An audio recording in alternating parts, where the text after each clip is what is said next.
राजस्थान कांग्रेस के प्रदेश प्रवक्ता योगेश सिंघल ने राज्य सरकार के बजट को जन विरोधी करार दिया है। उन्होंने कहा कि ये बजट जनता की अपेक्षाओं पर खरा नहीं उतरा है। उन्होंने साथ ही कहा कि राजस्व घाटे और ज्यादा बढ़ाने वाला बजट है। वहीं महिला सुरक्षा पर भी विशेष रोड मैप तैयार नहीं किया गया।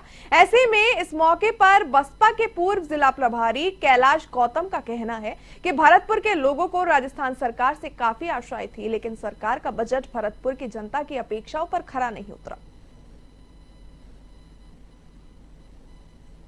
कल माननीय वित्त मंत्री राजस्थान सरकार दिया कुमारी द्वारा राजस्थान का बजट पेश किया गया। इस बजट से अगर हम व्यापारी वर्ग में देखें तो जैसे कि चुनावी वादा था कि वैट और वैट की कीमतें कम की जाएंगी डीजल पेट्रोल पर, सरकार द्वारा उस पर कोई भी ध्यान नहीं दिया गया।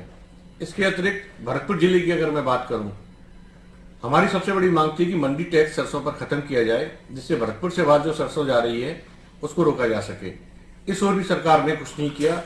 मंडी टैक्स को तुरंत प्रभाव से समाप्त किया जाना था। जैसा कि यह भरतपुर के लोगों को, खासतौर से राजस्थान की जनता को इस बजट से बहुत सारी उम्मीदें थी, जिसके अनुसार जो है, क्योंकि भरतपुर जिला जो है माननीय मुख्यमंत्री श्री भजनलाल जी का गृह जिला है, तो यहाँ के लोगों की अपेक्षाएं कुछ ज़्यादा थी और ये जो बजट है जनता की आकांक्षाओं पर और अपेक्षा पर खरा नहीं उतरा है। और जैसा होना चाहिए था कि बजट में श्रीमान भजनलाल शर्मा जी का जो गृह जिला है, यहाँ पब्लिक को जो उम्मीदें थी वो उम्मीदें पूरी नहीं हुई। जैसे कि सुजान गंगा का है, हमारी ये बेरोजगारी का मुद्दा है। देखिए, कल विधानसभा में हमारी वित्त मंत्री दिया कुमारी जी ने जो बजट पेश किया है, मैं समझता हूँ ये राजस्व घाटे को और ज़्यादा बढ़ाने वाला बजट है। पूर्णतः निराशाजनक है। आप देखिए कितना झूठ बोला इस बजट में राजस्थान सरकार की ओर से कि सामाजिक सुरक्षा पेंशन, जिसको 15% बढ़ाने का प्रावधान इन्होंने कर रखा था, कानूनन प्रावधान कर रखा था, उसमें मात्र 100 रुपए की वृद्धि की गई।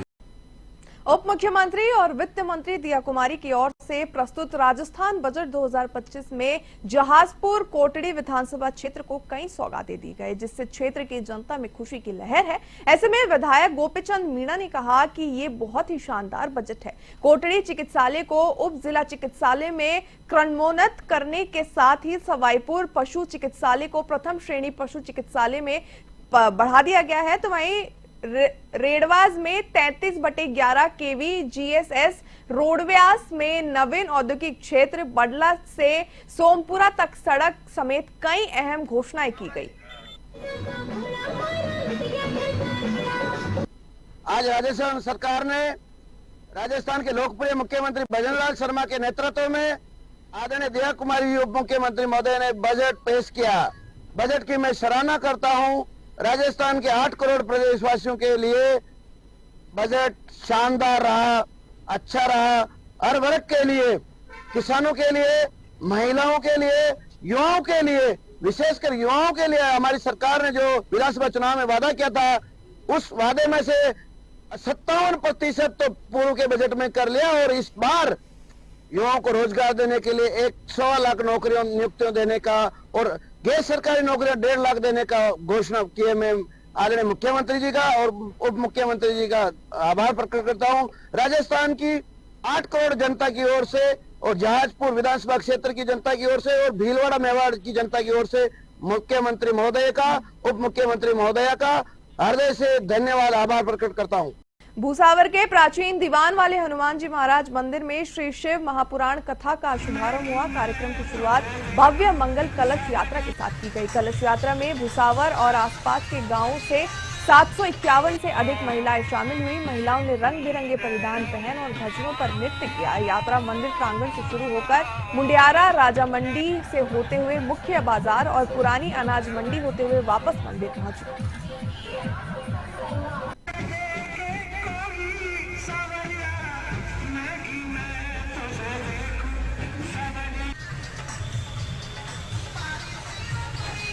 श्री बालाजी महाराज घाटा मेहंदीपुर ट्रस्ट द्वारा मेहंदीपुर बालाजी मंदिर से प्रयागराज महाकुंभ के लिए निशुल्क बस यात्रा महंत डॉक्टर नरेशपुरी महाराज के सानिध्य में रवाना की गई। श्रद्धालु से भरी चतुर्थ बस मंदिर प्रांगण में विधिवत पूजन और बालाजी महाराज के जयकारों के साथ रवाना हुई। महंत नरेशपुरी ने बताया कि यात्रा के दौरान यात्रियों के ठहरने और भोजन की व्यवस्था ट्रस्ट की ओर से की गई है। वहीं बालाजी मंदिर से प्रयागराज महाकुंभ तक की यात्रा 22 फरवरी तक निःशुल्क जारी रहेगी।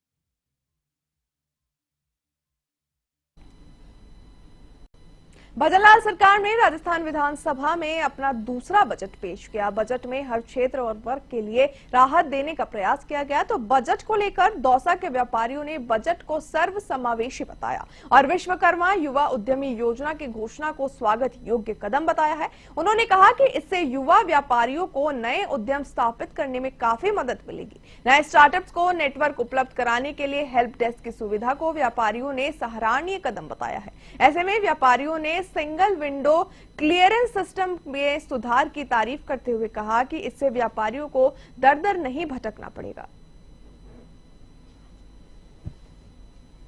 इसलिए सवाल का जो आज बजट पेश किया गया है वो बहुत बढ़िया बजट है। बहुत संक्षिप्त रूप में कई चीज़ों को ऐड इन्होंने किया है। एड ऑन के रूप में इन्होंने सबसे पहले मैं बात करूं कि विश्वकर्मा जो युवा उद्यमी की शुरुआत की है वो स्वागत योग्य है। इसके अंतर्गत 2 करोड़ रुपए तक के लोन पे 8% की सब्सिडी है और उसके अलावा 5 लाख रुपए का मार्जिन मनी है।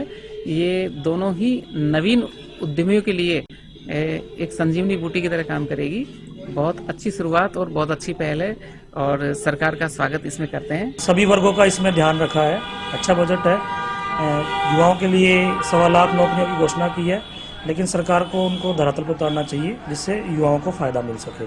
इसके अलावा स्किल डेवलपमेंट कोर्स के लिए 50,000 युवाओं को प्रशिक्षण देने की घोषणा की है। इसके लिए कोटा में विश्वकर्मा इंस्टीट्यूट की स्थापना करने के लिए उन्होंने कही है। और नए स्टार्टअप के लिए बात करें तो हेल्प डेस्क की इन्होंने घोषणा की है। रोजगार के लिए भी इन्होंने स्थापित किए हैं सृजन के। सीकर जिले के खाटूश्याम जी में बाबा श्याम के वार्षिक लखी मेले 2025 की तैयारियां युद्ध स्तर पर जारी है। लाखों श्रद्धालुओं के आगमन को देखते हुए श्री श्याम मंदिर कमेटी व्यवस्थाओं को सुचारू बनाने में पूरी तरीके से झोंक चुकी है। इस बार सुरक्षा सुविधा और सौंदर्यीकरण को प्राथमिकता दी जा रही है ताकि भक्तों को किसी भी प्रकार की परेशानी का सामना न करना पड़े। ऐसे में श्रद्धालुओं की सुरक्षा को ध्यान में रखते हुए लखादार मैदान में 16 वॉच टावर स्थापित किए गए जहां से हर गतिविधि पर नजर रखी जाएगी। इसके अलावा 32 सीसीटीवी कैमरे और एक बड़ा कैमरा पूरे मैदान की निगरानी करेगा। तो वहीं खाटू कस्बे में कुल 350 से अधिक सीसीटीवी कैमरे लगाए गए हैं ताकि भीड़ नियंत्रण और सुरक्षा सुनिश्चित की जा सके।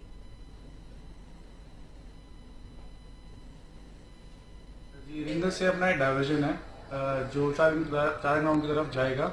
वहां पर अपने व्यवस्थित रूप में अपने लाइनें बना रखी है जो लगता ग्राउंड की तरफ आएगी। लगता ग्राउंड से फिर ब्लेजर फील्ड की तरफ आएगी। ब्लेजर फील्ड से डायरेक्ट मंदिर में दर्शन होंगे।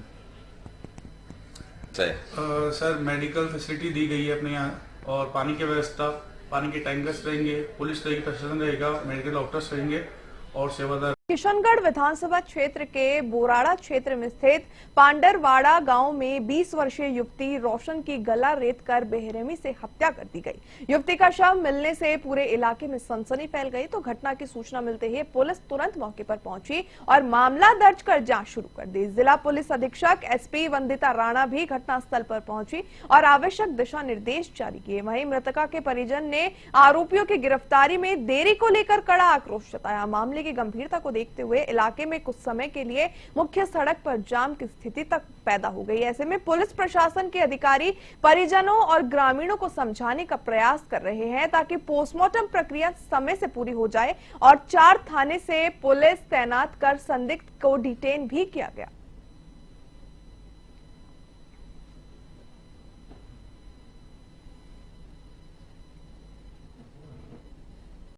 नीमराना उपखंड क्षेत्र के फौलादपुर गांव में गुरुवार को ठाकुर जी महाराज की मूर्ति प्राण प्रतिष्ठा से पूर्व पूरे गांव में मूर्तियों का नगर भ्रमण कराया गया। इस दौरान शीतला माता मंदिर से 251 महिलाओं ने डीजे के साथ कलश यात्रा निकाली। बता दें कि शुक्रवार को ठाकुर जी महाराज की मूर्ति की प्राण प्रतिष्ठा होनी है।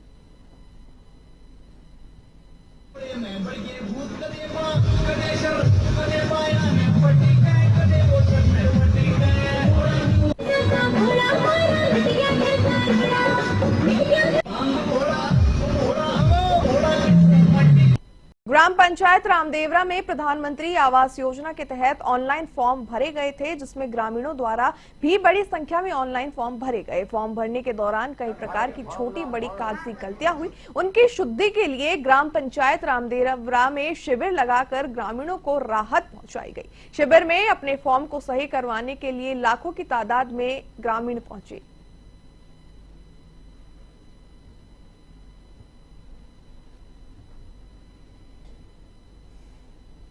अजमेर जिले के अराई में धारदार हथियार से गर्दन काटकर 20 वर्षीय युवती की निर्मम हत्या करने का मामला सामने आया। घटना की जानकारी मिलते ही बोराड़ा थाना अधिकारी जगदीश प्रसाद मौके पर पहुंचे तो वहीं जानकारी के अनुसार जंगल में कुएं के पास झाड़ियों में एक युवती का शव मिला। उधर आक्रोशित परिजन और ग्रामीणों ने शव उठाने से इनकार कर दिया है और उच्च अधिकारियों को मौके पर बुलाने की मांग कर रहे हैं। ऐसे में पुलिस हर पहलू को ध्यान में रखकर मामले की जांच कर रही है।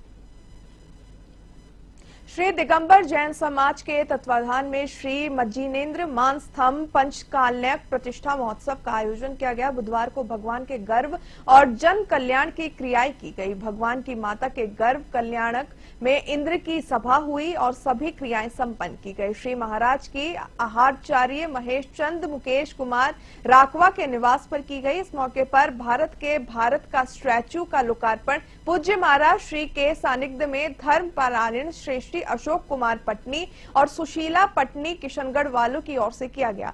जन कल्याण की क्रियाओं में भगवान का जन्म हुआ। भगवान के जन्म के कारण पूरे देश में खुशी की लहर पहुंच गई।